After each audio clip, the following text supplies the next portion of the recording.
Hello friends, आज हम लोग आयनिक का लेक्चर नंबर 9 शुरू करेंगे। आपको याद होगा लेक्चर 8 में मैंने बफर रेंज, बफर कैपेसिटी, है ना, अच्छा बफर कैसे बनाया जाए, इन चीजों पे बात की थी और क्वेश्चंस करे थे हम लोगों ने। ठीक है, ये लेक्चर पूरी तरह से, है ना, डेडिकेटेड है टाइट्रेशन कर्व्स के ऊपर कि अलग अलग चीजों का टाइट्रेशन कर्व का क्या नेचर होगा, उसका ग्राफ कैसा होगा और इंडिकेटर्स कौन से लगेंगे ना एक पर्टिकुलर टाइट्रेशन में। ठीक है, सबसे सिंपलेस्ट केस उठाते हैं, फर्स्ट केस कि एक स्ट्रॉन्ग एसिड, है ना, टाइट्रेशन ऑफ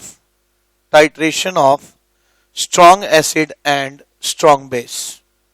ठीक है, स्ट्रॉन्ग एसिड और स्ट्रॉन्ग बेस का टाइट्रेशन कैसे किया जाए। ठीक है, तो यहां मैं टाइट्रेशन के चीजें लेके आया हूं। मान लीजिए आपके पास HCl है, ठीक है, HCl और NaOH का आप टाइट्रेशन कर रहे हैं ना। HCl 0.1 m है, ठीक है, ये इसका कॉन्सेंट्रेशन है और 40 ml लिया गया है, 40 ml लिया गया है और इसका अलग अलग वॉल्यूम में लेता जा रहा हूं और हमको पीएच बताना है। ठीक है, ये दोनों आपस में रिएक्ट करके NaCl प्लस वाटर बनाएंगे। तो एक काम करते हैं, वॉल्यूम NaOH का मैं यहां लिख रहा हूं, ठीक है, या वॉल्यूम ऑफ NaOH मैं यहां लिखता जा रहा हूं। ठीक है, जब 0 ml इसको डाला गया है, 0 ml ये है नहीं, ठीक है, इसका भी कॉन्सेंट्रेशन जो लिया गया है वो 0.1 m लिया गया है। ठीक है, 0.1 m लिया गया, तो इस समय पीएच कितना आ जाएगा, यहां हम पीएच निकाल सकते हैं। इस समय यहां पीएच कितना आ जाएगा, तो अगर ये है नहीं तो सिर्फ HCl की वजह से पीएच कितना हो जाएगा, माइनस लॉग 0.1 यानी 1 आ जाएगा पीएच। ठीक है, पीएच 1 आ गया। अच्छा, अब अगर मैं 10 ml NaOH डालता हूं, यानी जब मैं 10 ml NaOH डालूंगा तो कितना होगा। ठीक है, तो अगर 0 ml का तो हो गया, अब जब 10 ml डाला गया, ये 0 ml पे हो गया, 10 ml पे क्या हो जाएगा, 10 ml पे ये कितने मिलीमोल है, 4। मोलरिटी इंटू वॉल्यूम इन ml क्या होता है, मिलीमोल, 4 मिलीमोल है। अगर इसका 10 ml डाल दूंगा तो 10 इंटू 0.1 कितना हो जाएगा, 1 मिलीमोल।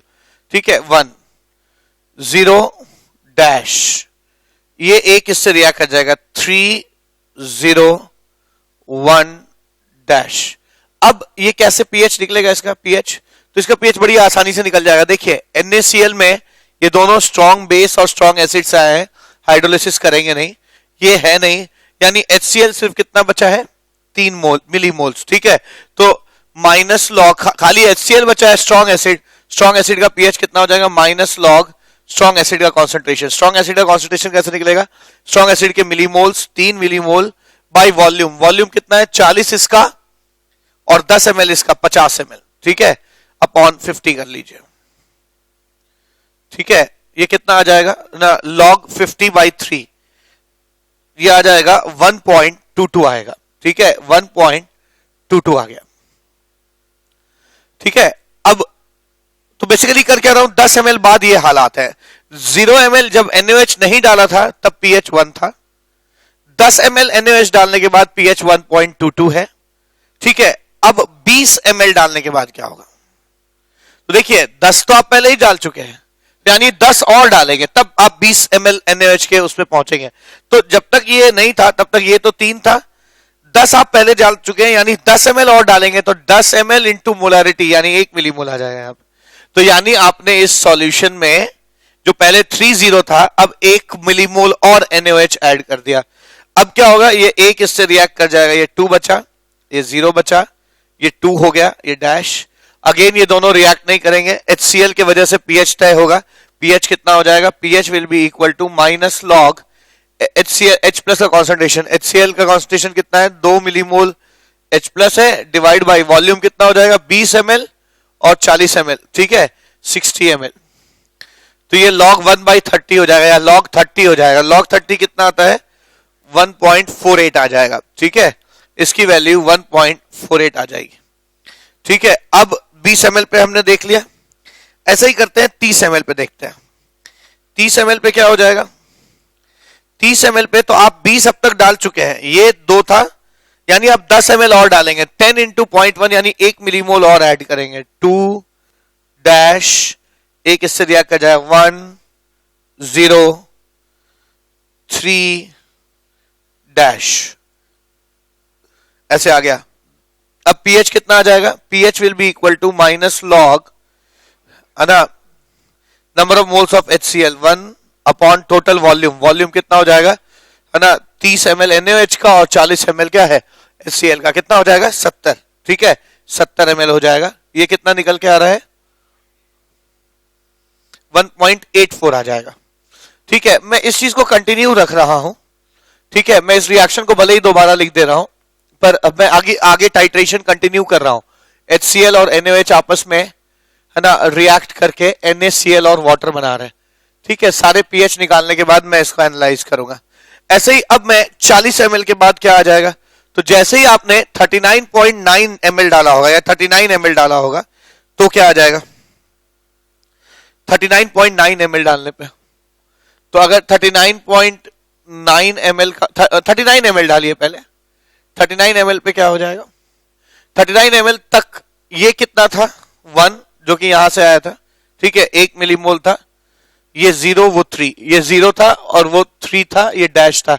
पर 9 ml और डालोगे तो 9 इंटू 0.1, 9 ml इंटू 0.1 0.9 मिलीमोल इसके आ जाएंगे, ठीक है। तो क्या होगा, इसके 0.9 इसके 1 से रिएक्ट करेंगे, 0.1 बचेगा, ये 0 बचेगा, ठीक है, और ये कितना बचेगा 3.9 डैश। इस समय पीएच कैसे निकलेगा, पीएच निकलेगा minus log H plus ion concentration, H plus के मिलीमोल है 0.9 0.1 और डिवाइड बाय वॉल्यूम कितना हो जाएगा, टोटल 39 ये है और 40 ये है, कितना हो जाएगा 79 ml, ठीक है। ये माइनस लॉग 0.1 बाई 79, इसको आप लिख सकते हैं माइनस लॉग, नहीं लॉग 7.9 भी लिख सकते हो, नहीं हाँ माइनस लॉग 0.1 बाई 790, इसको हम लोग लिख सकते हैं, है ना, लॉग 79 बाई 0.1, यानी इसको लिख सकते हैं लॉग 790। तो लॉग 790 की वैल्यू कितनी आएगी, तो इसकी वैल्यू आती है, मैंने कैलकुलेट कर रखा है 2.89, ठीक है 2.89 आ जाएगा, ठीक है। अगला 40 ml पे, तो 40 ml पे क्या हालात होंगे, तो 39 ml तो आप डाल चुके हैं, यानी सिर्फ आपको 1 ml डालना है, 1 ml डालेंगे तो 1 ml अगर इसका कॉन्सेंट्रेशन कितना है 0.1, इसका भी 0.1 था और 40 ml था, ये तो आप शुरू में ही ले चुके हैं, ये आप अलग अलग ml डालते जा रहे हैं, ठीक है। NaOH का अगर आप 0.1 ml डालेंगे 1 ml डालेंगे तो 1 इंटू 0.1 ये 0.1 हो जाएगा, 3.9 डैश, 0.1 से रिएक्ट कर जाएगा 004 डैश। अब मैं कह सकता हूं इसका पीएच सिर्फ 7 होगा, क्यों, क्योंकि ना एसिड है ना बेस है, सिर्फ सॉल्ट है और सॉल्ट की कोई हाइड्रोलिसिस होगी नहीं, इसलिए न्यूट्रल मीडियम है, पीएच 7 है।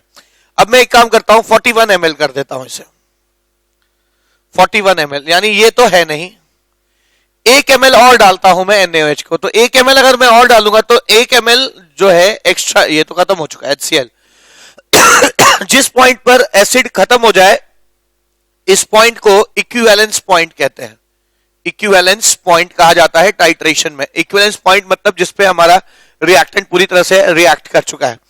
अब आप देख सकते हैं यहां पे, है ना, अगर आप 1 ml और बढ़ाइए, इसको 1 ml बढ़ा दिया मैंने, अगर 1 ml बढ़ाऊंगा तो 1 ml का मतलब 1 इंटू 0.1 यानी 0.1 मिलीमोल हो जाएगा, ये 4 ये डैश। अब ये NaOH का पीएच कैसे निकलेगा, तो पीएच तो नहीं निकलेगा, इसका पीओएच निकलेगा। पीओएच कितना हो जाएगा, minus log number of moles of OH minus ion millimoles यानी 0.1 by total volume in ml यानी 81, ठीक है। ये पीओएच आ जाएगा, पीओएच आ जाएगा। अब इसको सॉल्व कर सकते हैं, लॉग 810, तो 810 यानी 2.90 आ रहा है शायद, है ना, ये मैंने कैलकुलेट कर रखा है 2.90 है। तो पीओएच अगर 2.90 है तो पीएच कितना हो जाएगा इस वक्त, पीएच हो जाएगा इस समय, पीएच आ जाएगा 14 माइनस पीओएच यानी 14 माइनस 2.90 यानी ये आ जाएगा 11.1, ठीक है ना, होप आई एम करेक्ट, 0.9.1 हो गया 1 2, ठीक है 11.1 हो जाएगा, ठीक है। तो मैं डायरेक्टली यहां पे पीएच 11.1 रख रहा हूं, ठीक है। तो ये 11.1 हो गया, पीएच इस वक्त 11.1 हो गया, ठीक है। ये 41 ml पे हुआ, 50 ml पे कितना होगा, 50 ml पे ये 0 ही है। अब यहां से 9 ml और बढ़ा दीजिए, ठीक है, तो 9 ml इंटू 0.1 0.9 और बढ़ जाएगा, तो पहले से 0.1 है और 0.9 और जुड़ जाएगा, 1 हो जाएगा। 4 डैश, कोई रिएक्शन हो नहीं रहा, सिर्फ आप बेस ऐड करते जा रहे हैं, है ना, इसलिए सॉल्यूशन एल्कलाइन की तरफ चला गया है। अब पीओएच कैसे निकलेगा? POH is equal to minus log, है ना, OH माइनस कॉन्सेंट्रेशन। NaOH के मिलीमोल कितने हैं? 1, और वॉल्यूम कितना हो जाएगा? 50 ml इसको डाल चुके हैं और 40 ml ये हो जाएगा, यानी 90 ml, ठीक है, 90 ml। तो इसकी वैल्यू आ जाएगी log 900, log 90, सॉरी, है ना, ये log 90 आ जाएगा। log 90 की वैल्यू आ जाएगी 1.96, ठीक है, 1.96 पीओएच आएगा। तो पीएच की वैल्यू कितनी आ जाएगी? आ जाएगी मेरे ख्याल से पीएच अगर 1.96 है तो पीएच हो जाएगा 14 में से इसको घटा दीजिए, 12.04 हो जाएगा, ठीक है, 12.04। तो मैं इस समय डायरेक्ट लिख सकता हूं कि इस वक्त पीएच कितना है? इस वक्त पीएच है 12.04, ठीक है, 12.04, ठीक है। ऐसे ही मैंने 60 ml पे भी कर रखा है ना, 60 ml पे इसकी वैल्यू आ जाएगी, है ना, 12.05 आ जाएगी, ठीक है। खैर, अब आप देख सकते हैं, अगर आप इसका ग्राफ प्लॉट करेंगे, इस टाइट्रेशन कर्व का अगर आप ग्राफ प्लॉट करते हैं तो ग्राफ कैसा है, ठीक है, हम देख सकते हैं ये इक्विवेलेंस पॉइंट है, इसको मैं अलग से लिख रहा हूं, इक्विवेलेंस पॉइंट है, इक्विवेलेंस पॉइंट। ग्राफ कैसा आएगा? शुरुआत में, है ना, अगर मैं ग्राफ प्लॉट कर रहा हूं, है ना, इस तरफ पीएच है और ये वॉल्यूम ऑफ NaOH है, ठीक है, this is volume of NaOH और दिस इज पीएच, ये पीएच है, ये 0 है, ये 7 है और ये 14 है। आप पाएंगे, है ना, और ये वॉल्यूम के साथ ग्राफ है, ये लगभग 40 ml पे इसका पीएच 7 था, ठीक है। अच्छा, आप देखिए, आपने 0 ml पे 0 ml जब लिया था इसका NaOH नहीं डाला था, 0 ml था, तब इसका पीएच कितना था? 1, ठीक है। तो अगर ये मैं इसको इफेक्टिवली प्लॉट करूं तो ये ऐसे आ जाना चाहिए 1 2 3 4 5 6 7 8 9 10 12 13 14, ठीक है, ये 14 हो गया। अब ध्यान दीजिए, 0 ml पे ये था, है ना, इसको 10 ml लीजिए, 10 20 30 40, 10 ml पे पीएच कितना है? 10 ml पे पीएच है 1.22, ठीक है, यानी 10 ml पे 1.22 यहीं कहीं है, ठीक है, यहीं कहीं है 1.22। 30 ml पे कितना है? 1.48, ठीक है ना, 1.22 10 ml पे है, 20 ml पे है 1.48, यानी यहीं कहीं होगा 1.48, ये 1 और 2 के बीच में ही है, ठीक है ना। 10 20 30 ml पे कितना हो जाएगा? 30 ml पे 1.84, यानी यहीं कहीं है, ठीक है, 1.84। 40 पे ये हो गया, 50 60, 50 पे कितना है? 50 ml पे है ये 12.04, यानी 7 8 9 10 11 12 12.04, 50 ml पे ये 12.04 हो जाएगा यहां कहीं, और 60 पे ये 12 पॉइंट समथिंग है। ये ग्राफ आप देखेंगे तो ऐसे आएगा, ये जैसे ही इक्विवेलेंस पॉइंट के पास आता है शूट कर जाता है ग्राफ, ठीक है ना, ये ग्राफ शूट कर जाएगा, यानी इक्विवेलेंस पॉइंट के पहले देखिए आप 30 ml तक पीएच जो है 1 से 2 के ही बीच में था, लेकिन जैसे इक्विवेलेंट पॉइंट आएगा 7 होगा, और जैसे इक्विवेलेंट पॉइंट से थोड़ा भी आगे बढ़ेंगे तो आप स्ट्रॉन्ग बेस अब बढ़ने लगेगा। यहां पे क्या हुआ? इक्विवेलेंस पॉइंट आ गया, अब बेस बढ़ने लगता है तो पीएच जो है तुरंत जो है एल्कलाइन हो जाता है। तो ये इसका टाइट्रेशन कर्व हो जाएगा। याद रखिएगा, टाइट्रेशन कर्व जो स्ट्रॉन्ग एसिड और स्ट्रॉन्ग बेस का होता है बिल्कुल ऐसा होता है कि इक्विवेलेंस पॉइंट तक ये ग्राफ, बल्कि ये ग्राफ भी अभी भी सही नहीं है, क्योंकि आपने देखा कि 39 ml तक जो है ना 2.89 था, यानी 39 ml कुछ यहां होगा, यहां तक ये वैल्यू यही है 2.89 है, यहां कहीं है, यानी ये ग्राफ जो है कुछ ऐसा आता है, यहां आने के बाद अचानक जो है एकदम लगभग ये स्ट्रेट हो जाता है ऐसे, ठीक है। ये आपका 39 ml पे ये 2.89 के आसपास है, ठीक है, ये ग्राफ ऐसा आ जाता है। तो एक टाइट्रेशन कर्व देखा, यानी अगर हम इस स्ट्रॉन्ग एसिड का NaOH के साथ टाइट्रेशन कर रहे हैं HCl का, तो हमें ऐसा इंडिकेटर डालना होगा जिसका पीएच जो है 7 के आसपास चेंज होता हो, ठीक है, 7 के आसपास चेंज होता हो, इस रेंज में चेंज होता हो, ऐसा इंडिकेटर होना चाहिए।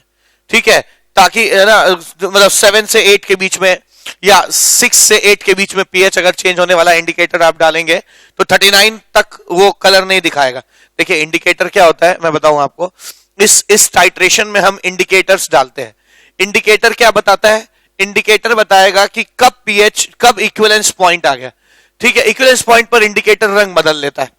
तो इक्विवेलेंस पॉइंट आया 40 ml पे, ठीक है, तो इंडिकेटर क्या है 39 ml तक। मान लीजिए आपका इंडिकेटर जो है वो ऐसा है जो 6 से 8 के बीच में अपना कलर बदलता है, 6 से 8 पीएच के बीच में अपना कलर बदलता है। इसके पहले कलर, इसके पहले उसका कलर ए होता है, कलर ए होता है, और इसके ऊपर उसका कलर बी होता है, कलर बी है, कलर ए है, ए है। ठीक है, तो आप देख सकते हैं कि 39.9 ml तक जाओगे या 39 ml तक जाओगे तो 2.89 कलर कब चेंज करता है, 6 से 8 के बीच में, 6 से 8 के बीच में कलर चेंज करता है। तो 39, मेरे पास 39.9 का भी डेटा है, 39.9 पे पीएच 2.90 है, यानी 39.9 पे भी पीएच कितना होगा 2.90, यानी कौन सा कलर शो करेगा 39.9, यानी 0.1 ml पहले तक ये कलर ए शो करेगा। और 41 पे ये क्या शो करने, 41 पे ये किधर पहुंच जाएगा, 39 पे ये 2.89 है, 2.89 पर ये कौन सा कलर शो करेगा, कलर ए। और 40.1 या 41 तक पहुंचते पहुंचते ये कहां पहुंच जाएगा, 11 यहां पहुंच जाएगा। यानी इस 39 से 41 के बीच में ये कलर 39 तक वो कलर ए पे था, पीएच 2.9 था, और 41 पे ये 11 पॉइंट कुछ पहुंच जाएगा और इस समय क्या कलर शो करने लगेगा, बी। यानी ठीक 40 ml पे इसका कलर जो है ए से बी चेंज कर जाएगा और आपको तुरंत पता चल जाएगा कि हाँ आपने क्या अचीव कर लिया है, इक्विवेलेंस पॉइंट अचीव कर लिया है। ठीक है, आपने टाइट्रेशन कंप्लीट कर लिया है। ये इंडिकेटर का काम होता है। ठीक है, तो याद रखिएगा स्ट्रॉन्ग एसिड और स्ट्रॉन्ग बेस के लिए जो इंडिकेटर्स हम यूज करते हैं वो है ना मिथाइल ऑरेंज और है ना मिथाइल ऑरेंज और फिनोफ्थलीन दोनों यूज करते हैं। Indicators used are methyl orange and phenolphthalein, phenolphthalein. ठीक है, ये इंडिकेटर यूज किया जाता है।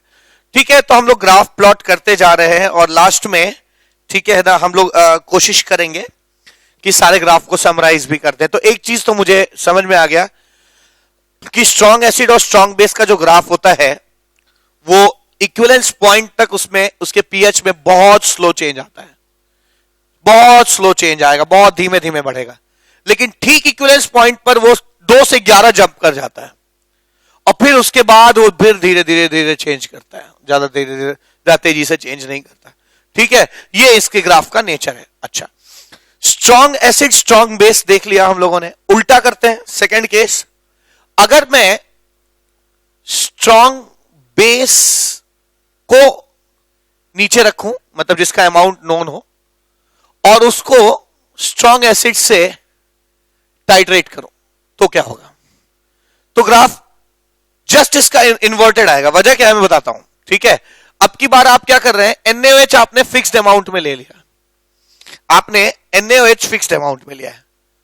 NaOH कितना है, NaOH है साहब 0.1 m 40 ml, HCl है 0.1 m, और दोनों मिलकर NaCl और वाटर बना रहे हैं। 0.1 इंटू 40 ये 4 मिलीमोल होगा, ये है नहीं, अभी 0 ml है, ये है नहीं, ये भी नहीं है, ये नहीं है। पीएच कितना होगा, तो पीएच नहीं निकलेगा क्योंकि NaOH है तो POH निकलेगा। तो ये जो POH आ जाएगा, ये POH आएगा 1, यानी इस वक्त पीएच कितना आ जाएगा 13, पीएच आ जाएगा 13। ठीक है, 13 पीएच है, ध्यान दीजिएगा।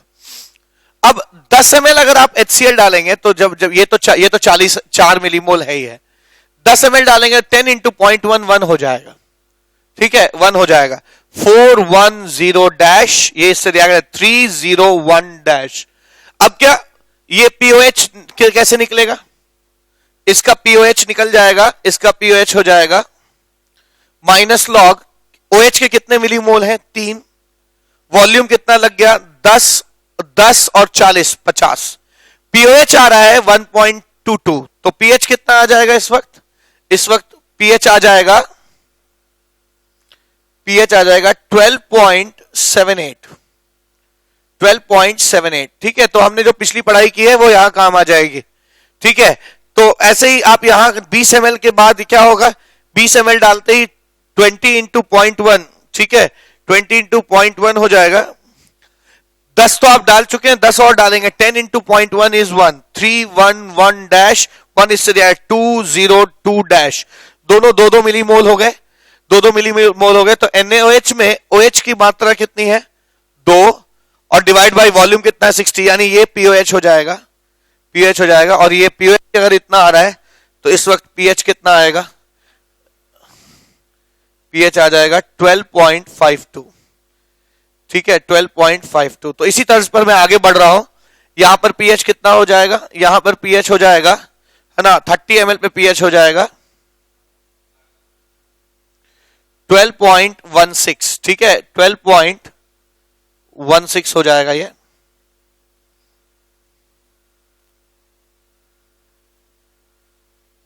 ठीक है, 12.16 हो जाएगा। अब आगे बढ़ा जाए, आगे बढ़ा जाए। यहां पे मैं उल्टा कर ले रहा हूं। NaOH पहले से पता है आपको,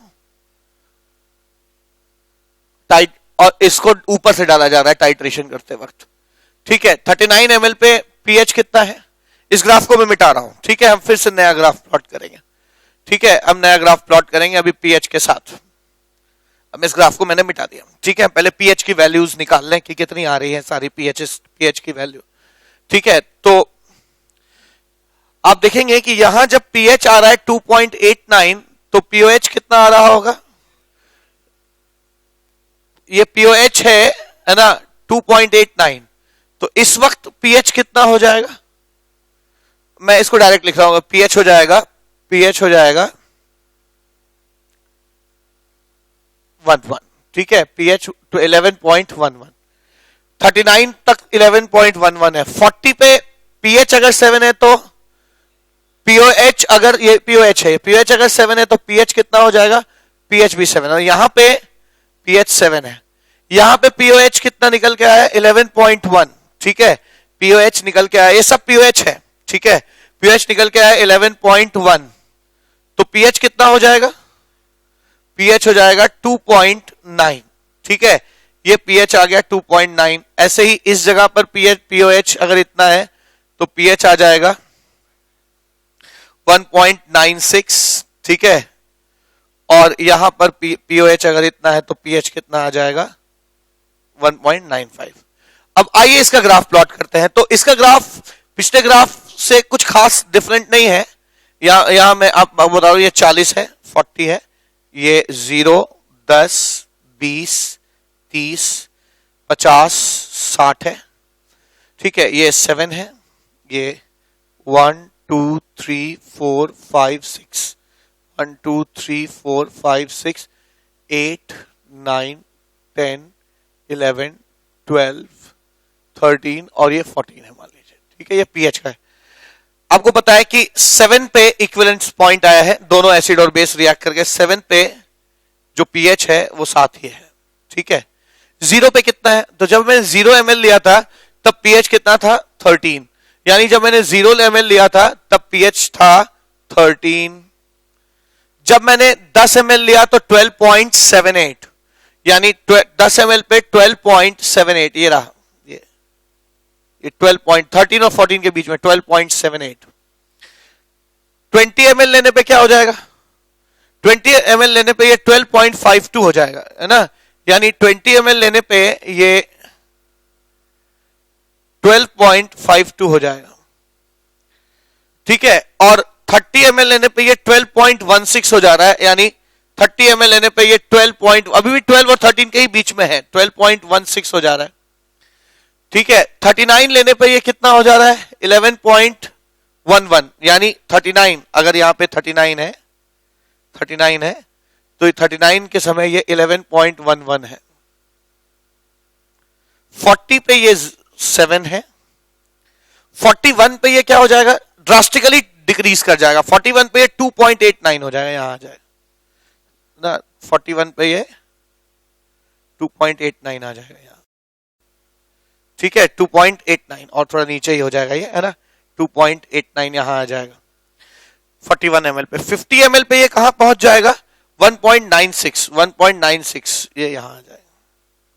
तो आप देख सकते हैं जो पिछला ग्राफ था और इस ग्राफ में कोई डिफरेंस नहीं है, बस ये फर्क है कि पिछले ग्राफ के जैसे ही ये भी ग्राफ है, बस फर्क ये है कि उसमें शुरुआत में एसिडिक था तो पीएच धीरे धीरे बढ़ रहा था और अचानक शूट कर गया था, ठीक है, अचानक शूट कर गया। यहां पे शुरुआत में एल्कलाइन है, NaOH है, शुरुआत में पीएच हाई है और अचानक जो है इक्विवेलेंस पॉइंट पर क्या कर जाएगा, शूट कर जाएगा। अगर आप दोनों ग्राफ को कंपेयर करना चाहते हैं तो मैं एक अलग रंग से पहला ग्राफ प्लॉट कर लेता हूं। ये ग्राफ तो आपका, ये जो मैंने ग्राफ प्लॉट किया है, ये ग्राफ स्ट्रॉन्ग बेस का, अगर आप टाइट्रेशन करेंगे, ऊपर ब्यूरेट से स्ट्रॉन्ग एसिड डालेंगे तो अंदर जो नीचे आपने जिस टाइट्रेशन के लिए जिस चीजों को रख रखा है उसके पीएच में ऐसा डिफरेंस आएगा।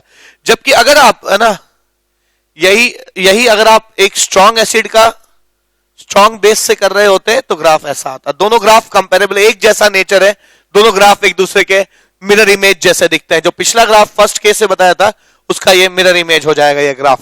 तो हम लोगों ने अब तक दो ग्राफ सीख लिया। हमने सीखा कि नीचे अगर हम एसिड रखते हैं और ऊपर से बेस डालते हैं तो पीएच कैसे बदलेगा, ऐसे बदलता है, ठीक है, जस्ट इक्विवेलेंस पॉइंट के बाद शार्पली शूट कर जाएगा। और अगर हम नीचे बेस रखते हैं और ऊपर से एसिड डालते जाते हैं तो ग्राफ कैसे वेरी करता है, तब उसका ग्राफ ऐसे शूट करेगा, ठीक है। इक्विवेलेंस पॉइंट के बाद पास अचानक जो है वो एल्कलाइन से 1 ml के अंतर पर या 0.1 ml के अंतर पर एल्कलाइन से सीधा क्या हो जाएगा, एसिडिक हो जाएगा, ठीक है। इस ग्राफ के लिए भी इंडिकेटर जो हम यूज करते हैं वो मिथाइल ऑरेंज और क्या हो जाएगा, फिनोप्थेलीन हो जाएगा, ठीक है। अब दो केसेस हम लोगों ने पढ़ लिए, तीसरा केस क्या हो जाएगा, क्या होगा अगर मैं एक वीक एसिड का टाइट्रेशन करूं, वीक एसिड का टाइट्रेशन करूं स्ट्रॉन्ग बेस से, ठीक है। यानी मैं नीचे रखूं वीक एसिड और ऊपर से मैं स्ट्रॉन्ग बेस डालता हूं तो क्या पीएच में बदलाव आएगा, आइए देखते हैं। केस थर्ड केस क्या, अब केस थर्ड यह है कि आपने नीचे बीकर में एक वीक एसिड ले लिया है, ठीक है ना, आप वीक एसिड ले रहे हैं और ऊपर से आप NaOH डाल रहे हैं। तो मैंने एक वीक एसिड ले लिया, weak acid when titrated with strong base, ठीक है, ये केस हो गया।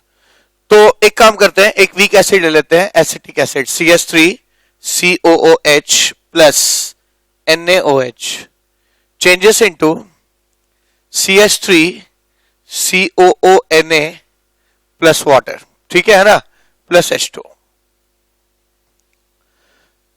ये मैंने लिया है एसिटिक एसिड जो है वो आपका है 40 ml, 20 ml 0.20 ml है, 20 ml 0.1 m और ये 0.1 m है और इसका अलग अलग हम वॉल्यूम लेते जाएंगे, ठीक है। तो ठीक है, तो जब वॉल्यूम ऑफ, यहां पे मैं NaOH लिख रहा हूं, जब वॉल्यूम ऑफ NaOH 0 ml होगा तो ये तो 0 है, ये है नहीं, भी नहीं है, तो उस समय सिर्फ एसिटिक एसिड होगा। और एसिटिक एसिड एक वीक एसिड है, वीक एसिड का अगर आपको, है ना, कॉन्सेंट्रेशन पता है, ठीक है, तो आप पीएच निकाल सकते हैं। पीएच का क्या फॉर्मूला होता है, half pKa minus log C, ठीक है। मैंने ये, है ना, पहले के लेक्चर्स में पढ़ाया है, ठीक है। और एसिटिक एसिड का pKa कितना होता है, एसिटिक एसिड का जो pKa है वो दुनिया जानती है कितना होता है, 4.74 हो जाता है, ठीक है। तो ये चीज आ जाएगी, pH is equals to half into 4.74 minus log C। C का कॉन्सेंट्रेशन कितना है, 10 to the power of -1, तो ये 10 to the -1 प्लस 1 हो जाएगा। 5.74 डिवाइड बाई 2, 5.74 डिवाइड बाई 2 कितना आ जाएगा, 2.87 आ जाएगा, ये 2.87 आ जाएगा। तो ठीक है, मैंने 2.87 लिख दिया, ये इनिशियल पीएच है फर्स्ट टाइम, ठीक है, 2.87 आ जाएगा। ठीक है, ये पीएच सही है, ठीक है। और ठीक है, जब वॉल्यूम NaOH का मैं डाल देता हूं 5 ml, तो अब मोलैरिटी इंटू वॉल्यूम करिए, मोल्स मिली मोल्स हो जाएंगे, इसके 2 हैं, 2 मिली मोल है। इसका 5 ml लेंगे, 5 इंटू 0.1 कितना आ जाएगा 0.5, 0 डैश, ठीक है, डैश, फिर ये 0.5 इससे रिएक्ट करेगा तो ये हो जाएगा 1.5, 0, 0.5 डैश। अब पीएच कितना हो जाएगा? अब आप देख सकते हैं कि ये एक बफर का केस हो गया, ठीक है। यहाँ पे वीक एसिड है और उसका कॉन्जुगेट बेस है ना, और बफर का यहाँ पे केस आ जाता है, ठीक है। तो बफर के लिए पीएच कैसे निकलता है?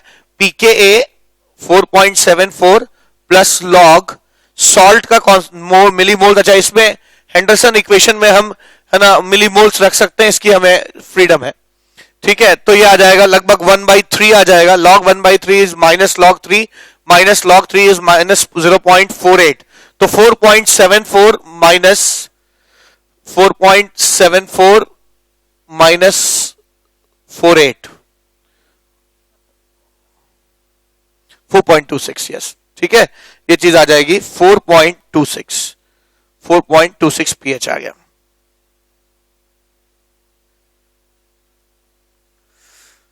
ठीक है, ठीक है। ये आ गया 5 ml के बाद, ठीक है, 4.26, ठीक है। 10 ml बाद कितना हो जाएगा वॉल्यूम ऑफ NaOH जब 10 डाल दिया गया? तो 5 तो आप डाल ही चुके हैं, तो 5 ml और डालना होगा, तो 5 इंटू 0.1 यानी 0.5, 0.5 डैश, ठीक है। और ये आ जाएगा ना 0.5 से रिएक्ट कर जाएगा 1, 0, 1 डैश। इस समय पीएच कितना हो जाएगा? PH is equal to pKa plus log salt by acid, तो 1/1, ठीक है, 1/1 0 हो जाएगा। ये चीज आ जाएगी 4.74 आ जाएगा, ठीक है, 4.74 आ जाएगा। आगे क्या? ये 10 ml हो गया। ऐसे ही आप 15 ml पे कर लीजिए NaOH, 15 ml पे, ठीक है, 15 ml पे क्या हो जाएगा? तो 10 तो डाल चुके हैं, एक ये था, 5 ml और डालेंगे, 5 इंटू दिस इज 0.5, 0.5, 1 डैश, ये इसके 0.5 से रिएक्ट कर जाएगा 0.5, 0, 1.5 डैश। इस समय भी ये है ना बफर है, क्योंकि है ना ये एक वीक एसिड मौजूद है और साथ में उसका कॉन्जुगेट बेस मौजूद है, उसका सॉल्ट मौजूद है और कोई है नहीं, ठीक है। तो पीएच हो जाएगा pKa यानी 4.74 प्लस लॉग है ना सॉल्ट यानी 1.5/0.5, 1.5/0.5, तो ये log 3 हो जाएगा। log 3 0.48 होता है, तो 4.74 प्लस 0.48 है ना 12, 5.8 और 4 इज 12, 1 यहां पे टू 8 एंड 4 इज 12, 5.22, ठीक है। तो ये आ जाएगा 5.22। अच्छा, आप देख सकते हैं कि ये 20 ml है, ये 0.1 है, इसका 15 डाल चुका हूं और 20 करते ही इक्विवेलेंस पॉइंट आ जाना चाहिए, ठीक है, इक्विवेलेंस पॉइंट आ जाना चाहिए। तो आइए इक्विवेलेंस पॉइंट अब 20 ml पे क्या होता है इसको देखा जाए। 20 ml पे क्या हो जाएगा? तो यहां तक तो हम लोग कर ही चुके हैं, हम लोगों ने लगभग 0 ml पे, 5 ml पे, सब पे डेटा है ना पीएच निकाल के देख लिया। फिर यहां लिख रहा हूं मैं CH3 है ना, CH3 COOH plus NaOH changes into CH3 COONA plus H2O, ठीक है। अच्छा, 20 ml पे क्या होगा जब 20 ml डाल दिया गया? तो जैसे ही हमने 20 ml डाला तब तक है ना एसिटिक एसिड कितना था 0.5 और सोडियम एसिटेट कितना था 1.5, तो ये 0.5 था, ये 1.5 था, वाटर लेंगे नहीं, ठीक है। अब तक आप 15 ml डाल चुके थे, यहां पे अब तक आपने 15 ml चीजें डाल दी थी, तो और 20 ml तक पहुंचने के लिए 5 ml डालना हो। 5 ml मतलब 5 ml इंटू 0.1 मिलीमोल्स आ जाएंगे, 0.5 मिलीमोल्स आ जाएंगे इसके, ठीक है ना, 0.5 आ जाएंगे। तो होगा क्या है ना, ये 0.5 इस 0.5 से रिएक्ट कर जाएगा, ये 0, 0 और ये 2 हो जाएगा। अब ये सॉल्ट हाइड्रोलिसिस का केस हो गया, यही इक्विवेलेंस पॉइंट है। इक्विवेलेंस पॉइंट उसे कहते हैं जब एसिड और बेस दोनों गायब हो जाए, ठीक है। तो ये आपका पॉइंट इक्विवेलेंस पॉइंट है, दिस इज है ना, इक्विवेलेंस पॉइंट है। लेकिन एक मजे की बात क्या है कि इस इक्विवेलेंस पॉइंट पर pH 7 नहीं मिलेगा। क्यों? क्योंकि ये दोनों अगर खत्म हो गए तो इसको न्यूट्रल हो जाना चाहिए था, लेकिन ये न्यूट्रल इस नहीं होगा क्योंकि ये जो है ना सॉल्ट, वो हाइड्रोलिसिस करना शुरू कर देगा और हाइड्रोलिसिस करने से पीएच जो है उसमें चेंजेस आएंगे। ठीक है, तो पीएच कितना हो जाएगा? सॉल्ट हाइड्रोलिसिस के लिए क्या फॉर्मूला है? फर्स्ट केस है जो मैंने पढ़ाया था, जहां जब भी सॉल्ट का एसिडिक पार्ट हाइड्रोलिसिस करता है तब फॉर्मूला होता है ये half pKw plus pKa plus log C, ये फॉर्मूला होता है। ठीक है, चूंकि यहां पे जगह नहीं है इसलिए मैं डायरेक्टली यही वैल्यू रखूंगा। pKw हो जाएगा 14, है ना, एसिटिक एसिड का pK होता है 4.74 और प्लस log C हम निकाल सकते हैं ना, log C कॉन्सेंट्रेशन कितना है इसका, तो इसके मिलीमोल है 2 और इसका वॉल्यूम, इस समय तक वॉल्यूम कितना हो चुका है, तो हमने एसिटिक एसिड शुरू में कितना लिया था 20 ml और अब तक हम NaOH कितना डाल चुके हैं 20 ml, यानी टोटल कितना हो जाएगा number of millimoles by volume in ml, है ना 40 ये आ जाएगा। ठीक है, इतना हम लोगों ने डाल दिया, तो इसको सॉल्व कर लीजिए। ये आ जाएगा 20, log 20 इज 1.3, है ना, log 1/20 है, माइनस log 20 हो जाएगा 1.3, यानी यहां पर पीएच जो आ जाएगा वो आ जाएगा 14 प्लस 4 18, 14 प्लस 4.74 और माइनस log 20 हो जाएगा माइनस 1.3 डिवाइड बाई 2, यानी पीएच इज इक्वल्स टू, है ना 8 नहीं, ये आ जाएगा 18.74 माइनस 1.3। ठीक है, तो 17.44 डिवाइड बाई 2, हाँ तो डिवाइड बाई 2 करें, 2 8 जा 16, 8 जा 16 14, 2.72 8.72 आ जाएगा। ठीक है, तो आपको ध्यान देने की जरूरत है। अब मैं ये पूरी कैलकुलेशन आपने समझ ली है ना, मैं इस जगह पे मुझे अभी ग्राफ प्लॉट करना है, उसके लिए मुझे जगह चाहिए, तो इसलिए मैं डायरेक्ट ये वैल्यू यहाँ पे कैलकुलेट रख रहा हूं। आशा आपको समझ में आएगा कि इसको मैंने कैसे कैलकुलेट किया। ठीक है, तो आप इसको इक्विवेलेंस पॉइंट है, इक्विवेलेंस पॉइंट पर ये सॉल्ट हाइड्रोलिसिस का केस हो जाएगा और ये 8 पॉइंट कितना आया था 8.72 हो जाएगा ये। ठीक है, इस समय पीएच जो है 8.72 होगा, सॉल्ट हाइड्रोलिसिस का केस है। इक्विवेलेंस पॉइंट पर पीएच, ध्यान देने वाली बात है, इक्विवेलेंस पॉइंट पर भी पीएच 7 नहीं। ठीक है, तो ये 20 ml पे हो गया। ऐसे ही मैंने 21 ml पे भी निकाला है, ऐसे ही मैंने 21 ml पे निकाला है। अब मैं ये डायरेक्ट लिख रहा हूं। ठीक है, ये मैंने कैलकुलेट किया है। 21 ml पे जो वैल्यू आएगी वो 12.4 आएगी। ठीक है, और 30 ml पे ये जो वैल्यू आती है ना, 30 ml लेने पे जो वैल्यू आएगी वो आ जाएगी है ना 13.23। हाँ, ये पीएच हो जाएगा, ये पीएच इसका आ जाएगा, पीएच हो जाएगा 12.4 और इसका पीएच हो जाएगा 13.23। अब इसका ग्राफ प्लॉट करते हैं। ठीक है, ये चीज आ गई, इसका ग्राफ प्लॉट किया जाए। ग्राफ कैसा आ जाएगा, तो इसका टाइट्रेशन कर्व कैसा आएगा, आप टाइट्रेशन कर्व यहां खींच रहे हैं और पीएच जो है ये 7 है, इसको 7 ले लिया जाए। ठीक है, तो ये हो जाएगा 6 5 4 3 2 1। ठीक है, 1 2 3 4 5 6 8 9 10 11 12 13 14, ये ग्राफ आ जाएगा। और ये 20 ml ले लीजिए, इसको 0 ml है, 5 ml है, 10 ml है, 15 ml है। ठीक है ना, और 30 ml है, 25 ml होगा, ये 30 ml होगा, 30 ml। चलिए ग्राफ प्लॉट करते हैं इसका। ठीक है, तो 0 ml पे पीएच कितना था 2.87। ठीक है, 2.87, 0 ml पे पीएच था 2.87। 5 ml पे कितना है 4.26, 5 ml पे है ये 4.26। 10 ml पे ये 4.74।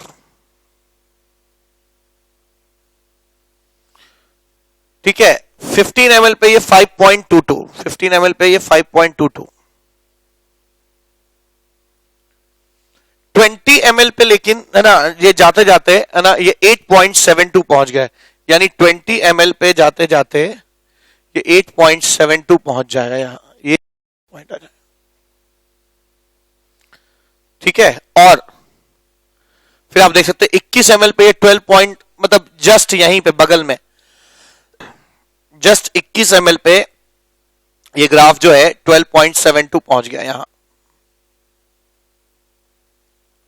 और 30 ml तक जाते जाते 12.13, 30 ml तक जाते जाते ये 13.23 हो गया। तो ग्राफ ने अपना नेचर खुद ही बता दिया, ये ग्राफ ऐसे आ रहा है।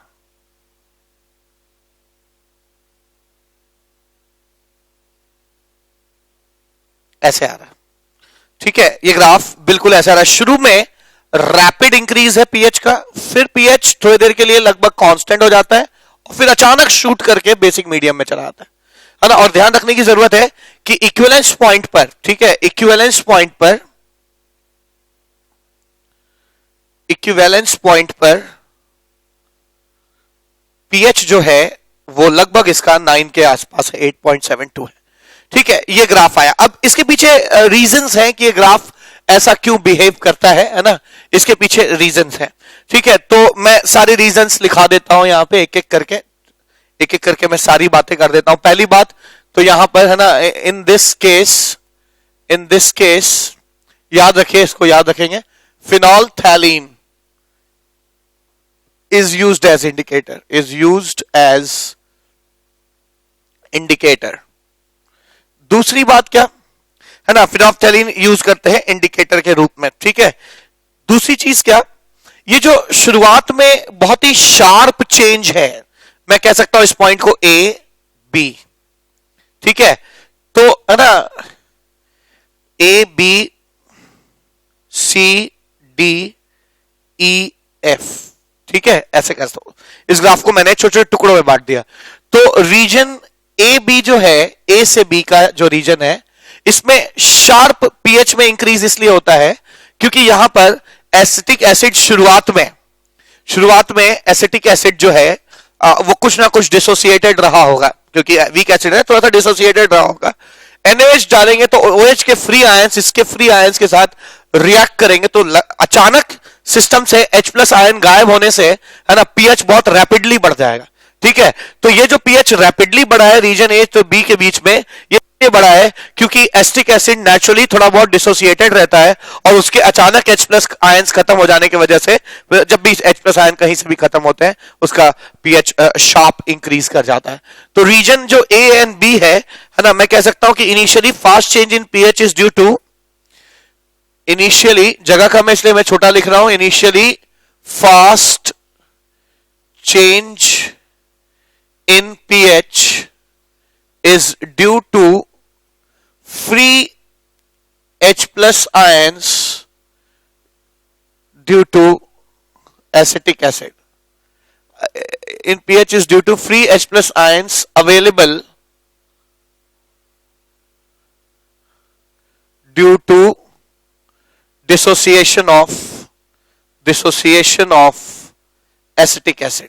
ठीक है, एसिटिक एसिड के डिसोसिएशन से है ना कुछ H+ आयन बचे होंगे, और वो है ना change in pH is due to free H+ ion available due to dissociation of acetic acid reacts with NaOH and pH increases sharply। ठीक है, pH जो है शार्पली इंक्रीज कर जाएगा। अब तीसरी चीज क्या, रीजन बी और सी में पीएच बहुत हद तक नहीं बदलता। ऐसा इसलिए क्योंकि जैसे ही हम इनिशियली टाइट्रेशन करके आगे बढ़ते हैं, आप देख सकते हैं ये एक रीजन है जिसमें एसिड है और सॉल्ट है, फिर 10 ml बाद देखिए एसिड है सॉल्ट है, फिर 15 ml बाद देखा एसिड है सॉल्ट है। तो ये वो रीजन है जिसमें एसिड और सॉल्ट है, तो ये वो रीजन है जो बफर की तरह काम करता है, और बफर का काम ही है कि पीएच को क्या करे, रेजिस्ट करे। ठीक है, इसलिए पीएच जो है रेजिस्ट करता है, इसलिए पीएच में बहुत चेंजेस इस बीच में नहीं आते हैं। ठीक है, तो है ना in region BC buffer formation takes place. मैं लिख इसलिए रहा हूं ताकि मेरे साथ कोई नोट्स बना रहे तो साथ साथ बना सके। ठीक है, formation takes place which resists the change in pH. Hence, pH increases very slowly. तो जितनी तेजी से pH A और B के बीच में बढ़ा था उस लेवल से तो इसको बहुत तेजी से बढ़ना चाहिए था, लेकिन अचानक बढ़कर फिर स्लो हो गया। ठीक है, अच्छा, पॉइंट C और E के बीच में इक्विवेलेंस पॉइंट है। ठीक है ना? तो देखिए, पॉइंट D को समझा जाए। पॉइंट D एक इक्विवेलेंस पॉइंट है। इक्विवेलेंस पॉइंट पर एसिड और बेस दोनों खत्म हो गए, तो सॉल्यूशन को न्यूट्रल हो जाना चाहिए था। मैं जगह वहां कम बची है इसलिए मैं, है ना, इस केस को यहां पर लिख रहा हूं। सारी जो इंपॉर्टेंट बातें हैं ना उसको मैं यहां लिख रहा हूं। अब अगर आप पॉइंट डी की बात करिए तो पॉइंट डी जो है, जो पॉइंट डी है वो उसका पीएच 7 आना चाहिए था आमतौर पे, क्योंकि उस समय, है ना, पॉइंट डी पर वॉल्यूम 20 ml है और 20 ml वॉल्यूम पर इक्विवेलेंस पॉइंट आ जाता है, दोनों एसिड और बेस गायब है। लेकिन इसके बावजूद, है ना, पीएच जो है 7 ना होके एल्कलाइन हो जाता है। ऐसा इसलिए क्योंकि उस समय सिर्फ सॉल्ट बचा है, और जो सॉल्ट होता है वो क्या करेगा, है ना, सॉल्ट हाइड्रोलिसिस करना शुरू कर देगा। ठीक है, तो मैं कह सकता हूं तीसरी बात क्या, आई थिंक इट्स पॉइंट 3, नहीं point 4, point number 4। Point number 1 क्या था? पॉइंट नंबर 1 था phenolphthalein is used as indicator. Point number 2 था कि रीजन बी, ए से बी में पीएच बहुत तेजी से बढ़ता है, जबकि बी से सी में, है ना, पीएच जो है बहुत धीमे धीमे बढ़ता है। पॉइंट नंबर 4 क्या हो जाएगा, है ना, at equivalence point, at equivalence point मतलब point D, point D at equivalence point. Equivalence point पर क्या होगा? At equivalence point the pH should be, है ना, the pH should 7, the pH should be 7, neutral. But since CH3COONA is formed, इस समय ये तो बना ही होगा, is formed, which undergoes hydrolysis, which undergoes hydrolysis, which undergoes hydrolysis। ठीक है, ये हाइड्रोलिसिस करने लगेगा, है ना, as shown below, as shown below, है ना, जैसे कैसे, ऐसे करने लगेगा। CH3COO minus will react with water to produce CH3COOH and OH minus will be produced। अब ये जो OH minus यहां बनता है, ये इस सिस्टम को एल्कलाइन कर देगा, इस सिस्टम को एल्कलाइन कर देगा और इसका पीएच, है ना, 7 से बढ़ जाएगा। यही वजह है कि जब हम इक्विवेलेंस पॉइंट पर जाते हैं, इक्विवेलेंस पॉइंट पर, तो पीएच 7 से बढ़ा हुआ दिखता है, एल्कलाइन दिखता है, 8.72 दिखाई पड़ता है। ठीक है, 8.72 दिखाई पड़ता है। इक्विवेलेंस पॉइंट के बाद पीएच अचानक शार्पली बढ़ क्यों गया? क्योंकि जैसे ही इक्विवेलेंस पॉइंट आ जाए, खत्म हो जाएंगे।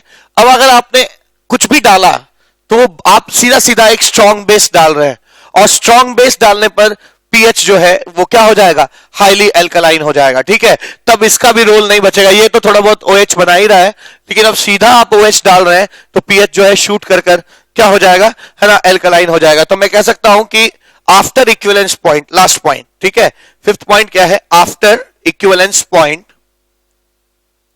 After equivalence point pH sharply increases because addition of strong base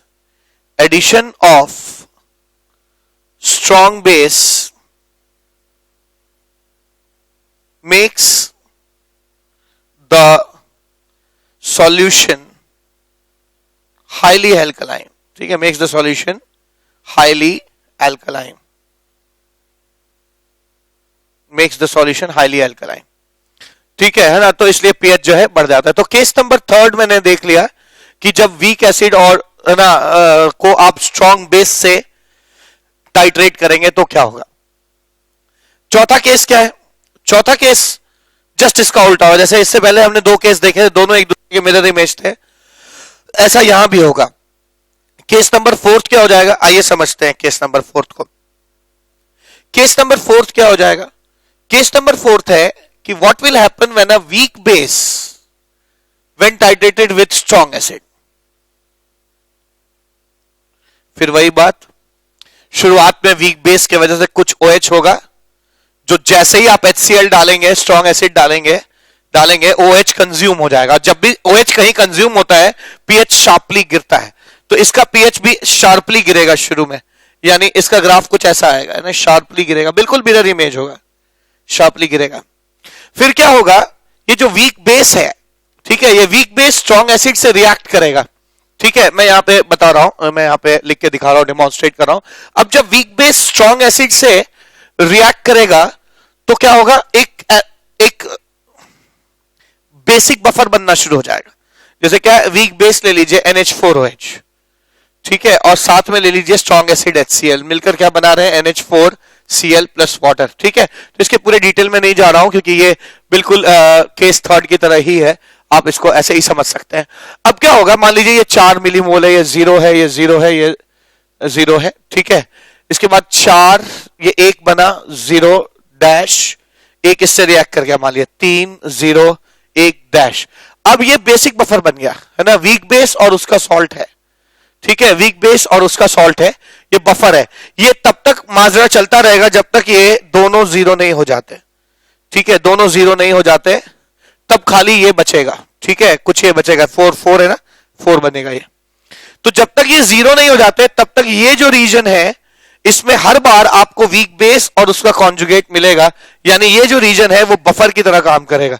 तो ये भी पीएच में चेंज को रेजिस्ट करेगा, यानी इस समय जो ग्राफ होगा वो कैसा आएगा ना, वो ग्राफ बहुत धीमे धीमे बदलेगा, पीएच में बहुत स्लो गिरावट आएगी, ठीक है। जैसे ही इक्विवेलेंस पॉइंट आ जाएगा ये दोनों खत्म हो जाएंगे, खाली सॉल्ट बचेगा, और ये सॉल्ट क्या करेगा, ये सॉल्ट अलग से हाइड्रोलिसिस करने लगेगा, हाइड्रोलिसिस करने लगेगा, कैसे, H2O चेंजेस इनटू NH4OH और प्लस H प्लस बना। H प्लस बनने का मतलब अचानक इक्विवेलेंस पॉइंट के आसपास, ठीक है, इक्विवेलेंस पॉइंट के आसपास इसका पीएच 7 से नीचे डिप कर जाए, यानी इसका इक्विवेलेंस पॉइंट यहां नहीं आएगा, इसका इक्विवेलेंस पॉइंट कुछ यहां आएगा, ठीक है, इसका इक्विवेलेंस पॉइंट कुछ यहां,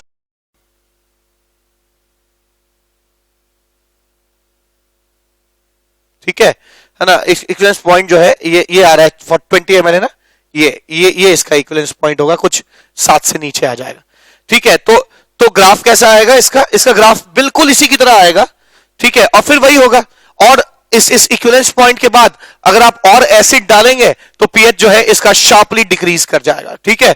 तो मैं ये कहना चाहता हूं कि जस्ट इस ग्राफ का मिरर इमेज बना दीजिए, वो जो ग्राफ आएगा इसका इक्विवेलेंस पॉइंट, लेकिन ध्यान दीजिएगा ये होगा, दिस इज इक्विवेलेंस पॉइंट, ठीक है। रेड वाले ग्राफ का मैंने ये इससे लिखा है इक्विवेलेंस पॉइंट है, और इक्विवेलेंस पॉइंट जो है वो शार्पली डिक्रीज करेगा, और मोस्ट प्रोबेबली जो है ना, ये जो वैल्यू आएगी वो 5 और 6 के बीच में आ जाएगी, ठीक है ना।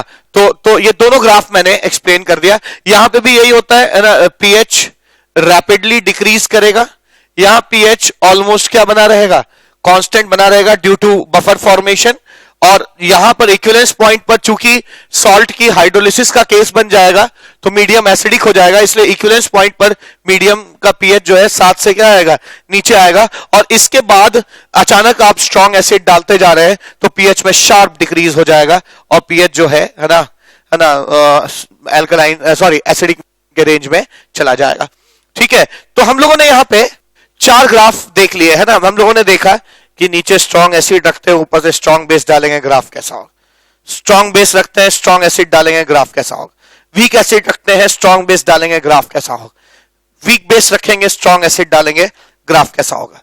लेकिन अभी तक हम लोगों ने ऐसा एक भी केस नहीं देखा जिसमें हम सॉल्ट लेकर चलें और ऊपर से हम उसका टाइट्रेशन करें, ठीक है। तो आइए अगला केस वो देखते हैं। केस 5 क्या हो जाएगा, केस 5, अब सॉल्ट और सॉल्ट की का टाइट्रेशन करते हैं। मान लीजिए मैं है ना, salt of weak acid strong base versus strong acid ले सकते हो, ठीक है ना, वर्सेस स्ट्रॉन्ग एसिड, ठीक है, वर्सेस स्ट्रॉन्ग एसिड ले सकते हैं। यानी salt of weak acid strong base is titrated with strong acid. ठीक है, ये केस हो जाएगा। तो इसका पीएच कैसे निकालते हैं, पता लगाते हैं। ठीक है, मान लीजिए आपके पास आपने एक ऐसा सॉल्ट लिया है ना, CH3COONA है। ठीक है, CH3COONA ये एक ऐसा सॉल्ट है जिसका एसिडिक पार्ट एसिटिक एसिड जैसे वीक एसिड से आया और basic part strong base NaOH से आया। ठीक है, और ये जो सॉल्ट है ये 0.1 m है, 50 ml है। इसको मैं टाइट्रेट कर रहा हूं HCl के साथ और क्या बन रहा है, CH3COOH है ना, और प्लस NaCl बन रहा है। तो इसका अलग अलग समय पे हम लोग है ना पीएच निकालने की कोशिश करेंगे। जीरो टाइम पर पीएच कितना होगा जब हम अच्छा HCl जो है वो मैंने लिया है, जो HCl वो 0.1 m है, 0.1 m है। यहां मैं वॉल्यूम ऑफ HCl लिख रहा हूं। जब 0 ml ये रहा होगा तब खाली सोडियम एस्टेट रहा होगा, सॉल्ट रहा होगा। और अगर खाली सॉल्ट है तो वो सॉल्ट हाइड्रोलिसिस का केस हो जाएगा। सॉल्ट हाइड्रोलिसिस के केस में पीएच कैसे निकलता है, pH is equals to half pKw plus pKa plus log C, ऐसे करके निकलता है। चूंकि यहां पे जगह कम है इसलिए सब मैं यहीं पे लिख दूंगा। pKw हो जाएगा 21, pK हो जाएगा 14 प्लस pK हो जाएगा 4.74 और log C C का कॉन्सेंट्रेशन कितना हो जाएगा 0.1 10⁻⁻1। तो मेरे ख्याल से आ जाएगा ना, ये -1 हो जाएगा तो ये 3.74 हो जाएगा। 3.74 प्लस 14 हो जाएगा 17.74। ठीक है, 17.74 हो जाएगा ये। और 17.74 को जब आप 2 से डिवाइड करेंगे तो ये आ जाएगा 8.87। ठीक है, ये हमारा इनिशियल पीएच है। इनिशियली ग्राफ जो है 8.87 से शुरू हो रहा है। अब मान लीजिए मैंने 10 ml ले लिया HCl 10 ml, तो क्या होगा, इसके तो 5 मिलीमोल है, इसके 10 इंटू 0.1 यानी 1 हो जाएगा, 0 इसका एक इसके 5 से रिएक्ट करेगा तो 4 हो जाएगा, 4 0 1 1।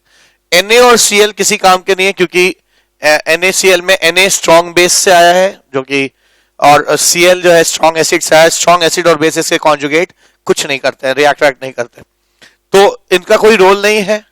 और इन दोनों को देखकर लग रहा है जैसे बफर बन गया हो, क्योंकि एक वीक एसिड है और साथ में क्या है, एक सॉल्ट मौजूद है, तो ये बफर का केस हो जाएगा। तो इस समय इसका पीएच कितना हो जाएगा, इस समय इसका पीएच हो जाएगा pH is equals to pKa ना, हेंडरसन इक्वेशन लगा दें, 4.74 plus log salt by acid यानी 4/1। ठीक है, सॉल्ट इतना है 4 और एसिड 1 है, तो log 4 होता है 0.6।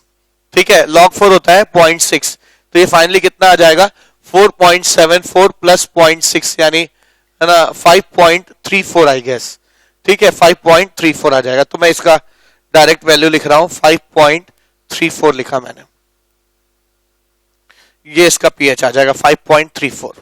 ठीक है, 10 ml के बाद फिर डायरेक्ट इसमें 25 ml लिया गया है, तो 25 ml पे क्या होगा, 10 ml तो आप डाल चुके हैं यानी 15 ml डालना होता है। ये 15 ml इंटू 0.1 विल बी 1.5 1 4 में से 1.5 रिएक्ट कर जाएगा। ठीक है, तो 2.5 बचेगा, 2.5 0 और ये भी 2.5 हो जाएगा अगेन इट्स, और ये भी 2.5 हो जाएगा, लेकिन ये तो किसी काम का नहीं है और ये साफ दिख रहा है कि एक बफर का केस है। हेंडरसन इक्वेशन फिर लगा देंगे, इस समय पीएच कितना आ जाएगा, pH will be equal to, ठीक है, pH will be equal to pKa 4.74 plus log salt by acid, तो सॉल्ट और एसिड का कॉन्सेंट्रेशन बिल्कुल बराबर है, तो log 1 0 हो जाएगा, यानी इस समय इसका पीएच 4.74 ही रहेगा। ठीक है ना, 4.74 हो जाए।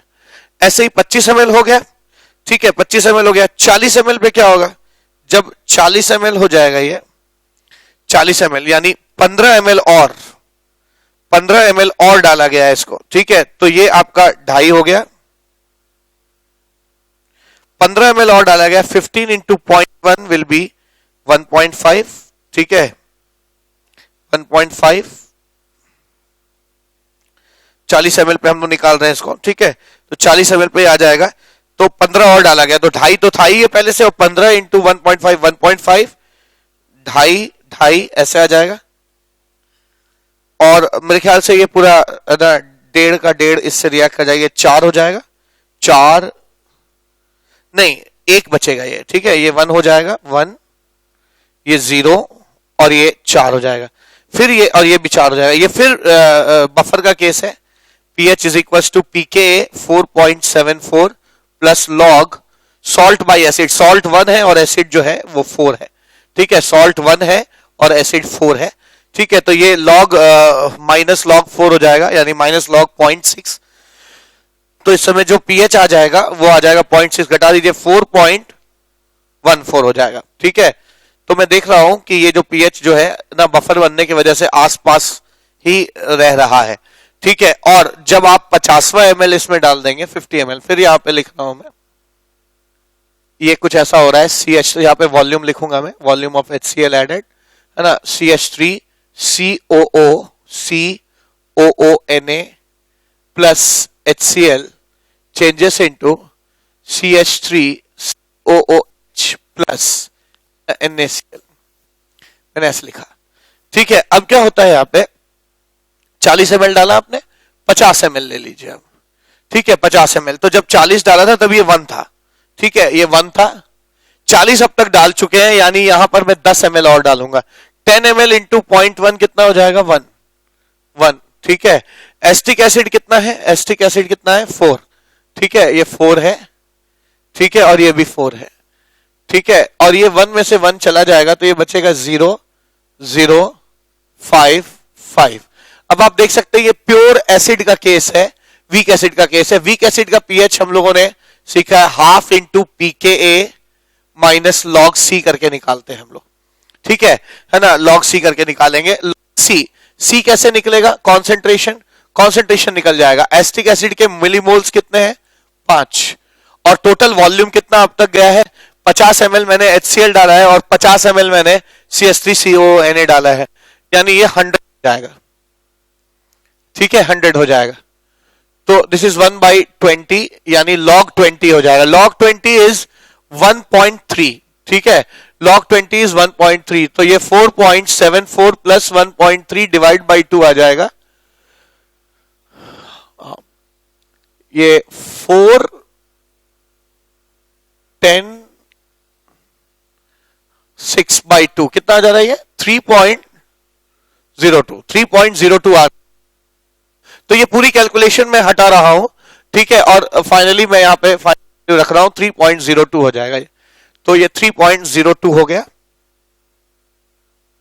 ये पीएच आ गया। ये लगभग इक्विवेलेंस पॉइंट कहेंगे क्योंकि इस समय रिएक्टेंट्स, ठीक है, वो पॉइंट को इक्विवेलेंस पॉइंट कहते हैं जब दोनों टाइट्रेंट और टाइटर होता है ना। टाइटर जो लेते हैं और टाइट्रेंट जिससे हम टाइट्रेशन करते हैं, दोनों की वैल्यू जब खत्म हो जाए, जब दोनों एग्जॉस्ट कर जाए बीकर में, तो उसको हम इक्विवेलेंस पॉइंट कहते हैं। तो इक्विवेलेंस पॉइंट पर ये पीएच आ जाएगा। अब 50 ml हो गया, 50 ml पे हम लोगों ने देख लिया। आइए अब 60 ml पे देखते हैं 60 ml पे कितना होगा। तो 60 ml पे मैंने ये निकाल रखा है। 60 ml पे होगा क्या, अब 60 ml पे जैसे ही आप HCl डालेंगे, 10 ml HCl डाला तो 10 इंटू 0.1, 1 मोल HCl पड़ जाएगा इसमें, 1 मिलीमोल HCl पड़ गया, यानी अब ये एक स्ट्रॉन्ग एसिड के रीजन में आ गया, ठीक है। अब तो आप डायरेक्ट सब कुछ तो खत्म हो गया, अब स्ट्रॉन्ग एसिड डालते जाएंगे आप, तो पीएच जो है वो बहुत ज्यादा एसिडिक रीजन में चला जाएगा, ठीक है। यहां पे मैंने जो है 60 ml के लिए कैलकुलेट किया है। 60 ml के लिए पीएच आता है 2.1, ठीक है, और 75 ml के लिए भी कैलकुलेट किया है। 75 ml के लिए ना पीएच जो हो जाएगा वो पीएच आ जाएगा 1.7। अब ध्यान देने वाली बात क्या है, ध्यान देने वाली बात यह है कि लगातार पीएच जो है वो घटता जा रहा है, और जैसे ही इक्विवेलेंस पॉइंट है उसके बाद ड्रास्टिक डिक्रीज इसलिए करेगा क्योंकि अब खाली आप प्योर स्ट्रॉन्ग एसिड डाल रहे हैं, और स्ट्रॉन्ग एसिड डालने पर पीएच जो है वो एसिडिक रीजन में चला जाएगा। तो इस ग्राफ को अगर आप प्लॉट करेंगे तो ग्राफ का क्या नेचर है, मैं अभी मोटा मोटा सा प्लॉट कर दे रहा हूं। शुरुआत में ये शुरुआत करेगा 8.87 से ये ग्राफ, ठीक है, लेकिन और शुरुआत में HCl डालेंगे तो वो बहुत ही रैपिडली CH3CONA से रिएक्ट करेगा, क्योंकि ये फ्री एसिटेट आयन होगा जो H+ से मिलकर एसिटिक एसिड बनाएगा।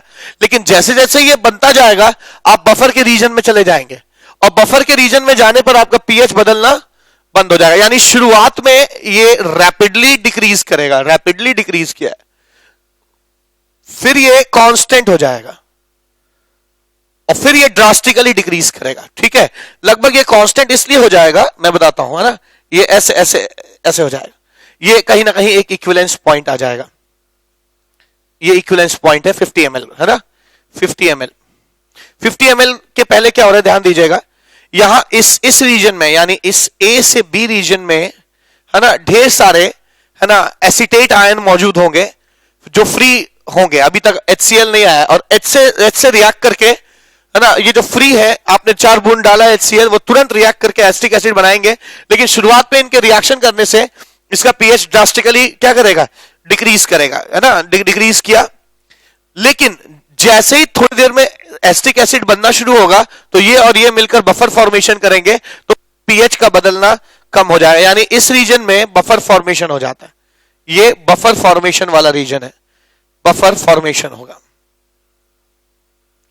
ठीक है, ये इक्विवेलेंस पॉइंट है, इक्विवेलेंस पॉइंट है। इक्विवेलेंस पॉइंट पर भी ध्यान देने वाली बात है कि ये दोनों तो खत्म हो गए हैं, लेकिन एसिटिक एसिड मौजूद है जो इसके पीएच को लगभग 3 के आसपास कर देगा। ठीक है ना, एसिडिक नेचर हो जाएगा इसका 3.02। और इसके बाद आप खाली सिस्टम में स्ट्रॉन्ग एसिड डाल रहे हैं।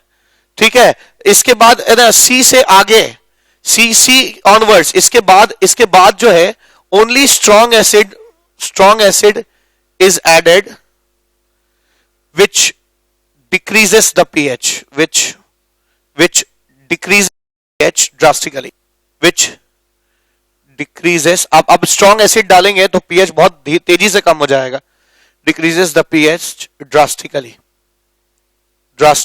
बहुत तेजी से घट जाएगा pH।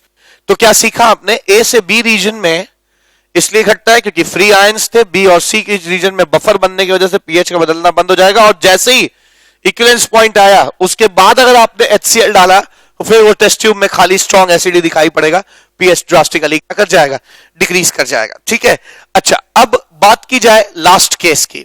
ठीक है, और मुझे ऐसा लगता है अभी भी इसमें कुछ पॉलीप्रोटिक सॉल्ट्स के केसेस बन गए हैं टाइट्रेशन के, लेकिन मुझे ऐसा लगता है कि लेक्चर काफी लंबा हो गया है, तो मैं टाइट्रेशन को लेक्चर नंबर 10 में आगे कंटिन्यू करूंगा।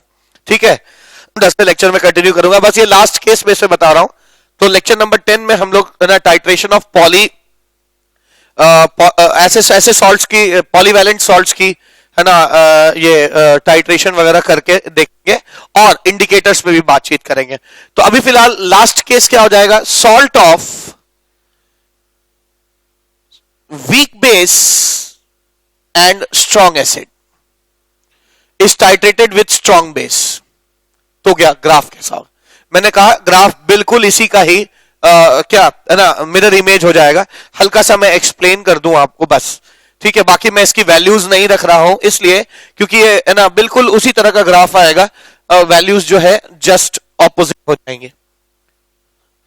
यहां क्या हो जाएगा, अब यहां पर अगर आप स्ट्रॉन्ग वीक बेस और स्ट्रॉन्ग एसिड वाला सॉल्ट लेते हैं, weak base NH4OH, strong acid HCl, तो उसका सॉल्ट हो गया, और आप इसको NaOH से रिएक्ट कर रहे हैं, क्या बनाएगा, NH4OH बनेगा प्लस NaCl आ जाएगा। ठीक है, इसका ग्राफ आप बड़ी ही आसानी से प्लॉट कर सकते हैं। ठीक है, शुरुआत में खाली NH4 प्लस होगा और अकेला NH4 प्लस क्या करेगा ना, हाइड्रोलिसिस कर NH4OH थोड़ा बहुत बनाएगा और साथ में H प्लस बनाएगा। ठीक है, इसी H प्लस की वजह से इसका शुरुआती पीएच बहुत कम होगा। ठीक है, एसिडिक रीजन में होगा। जैसे इसका शुरुआती पीएच जो है बेसिक रीजन में था, इसका शुरुआती पीएच एसिडिक रीजन में होगा। फिर क्या होगा, जैसे जैसे आप टाइट्रेशन करेंगे, ये वॉल्यूम ऑफ NaOH है, वॉल्यूम ऑफ NaOH है, और ये पीएच है, पीएच है। ठीक है, ऐसे ये पीएच था, ये पीएच था, और ये वॉल्यूम ऑफ क्या है ना, HCl था। ठीक है, HCl था।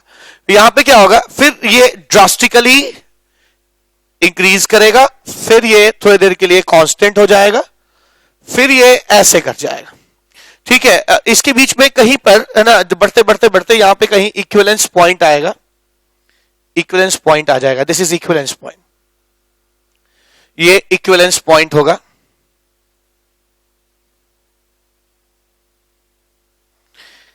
इस रीजन में ए से बी रीजन में, ये ए से बी रीजन में क्यों पीएच बहुत तेजी से बना, क्योंकि एक अकेला था तो इसने हाइड्रोलिसिस कर करके H प्लस बनाए हुए थे, और ये जो H प्लस बने हुए थे टेस्ट ट्यूब में पहले से, OH से रिएक्ट करते ही सारे H और OH रिएक्ट करके वाटर बना देंगे, तो अचानक H का अमाउंट जो है वो ड्रास्टिकली घट जाएगा, यानी और H घटने से ड्रास्टिकली ये पीएच बढ़ जाएगा। ठीक है, लेकिन फिर बी से सी रीजन में क्या होता है, बी से सी रीजन में क्या होता है, बी से सी रीजन में आप देखते हैं NH4Cl होगा और NH4OH होगा, वीक बेस होगा और उसका सॉल्ट होगा, ये लोग मिलकर बफर बना देंगे, इसलिए पीएच में बहुत बदलाव नहीं आएगा। ठीक है, और जैसे ही इक्विवेलेंस पॉइंट हो गया, यानी ये दोनों खत्म हो गए, अब आप जो भी NaOH डालेंगे वो टेस्ट ट्यूब में स्ट्रॉन्ग बेस इकट्ठा होने लगेंगे, और स्ट्रॉन्ग बेस इकट्ठा होने की वजह से ये पीएच जो है अचानक जो है वो अल्कलाइन रीजन में शूट कर जाएगा। ठीक है, ये जो इक्विवेलेंस पॉइंट आएगा, इक्विवेलेंस पॉइंट पर ये और ये तो खत्म हो जाएंगे, तो खाली बेस बच जाएगा, तो बेस होने की वजह से इसका पीएच लगभग जो है 11 के आसपास आएगा। ठीक है, 11 के आसपास आएगा, क्योंकि ये अगर खत्म हो गया, ये खत्म हुआ और खाली ये है, तो it is a case of weak base, और बेस का पीएच हमेशा 7 से ऊपर रहेगा, तो इसका पीएच लगभग 11 के आसपास आता है। और इसके बाद अगर आप जो भी NaOH डालेंगे वो सीधा सीधा इसको एल्कलाइन बना देगा। ठीक है, इस रीजन में सी से ऑनवर्ड्स जो है ना, ओनली स्ट्रॉन्ग बेस एग्जिस्ट्स, सो पीएच इंक्रीजेस ड्रास्टिकली। ठीक है, पीएच जो है वो ड्रास्टिकली इंक्रीज करके एल्कलाइन मीडियम रीजन में चला जाता है। ठीक है, तो मैंने इस लेक्चर नंबर 9 में 6 केसेस आपको बताए हैं टाइट्रेशन, अभी भी टाइट्रेशन बचा हुआ है। ठीक है ना, कई सारे पॉली प्रोटिक ऐसे सॉल्ट्स हैं ना, कई सारे पॉलीप्रोटिक एसिड्स हैं जिनका टाइट्रेशन बाकी है।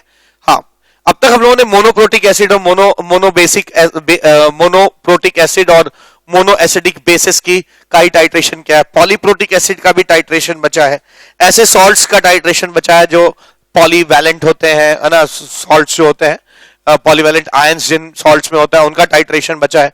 तो एक दो छोटे मोटे केसेस और बचे हैं टाइट्रेशन के।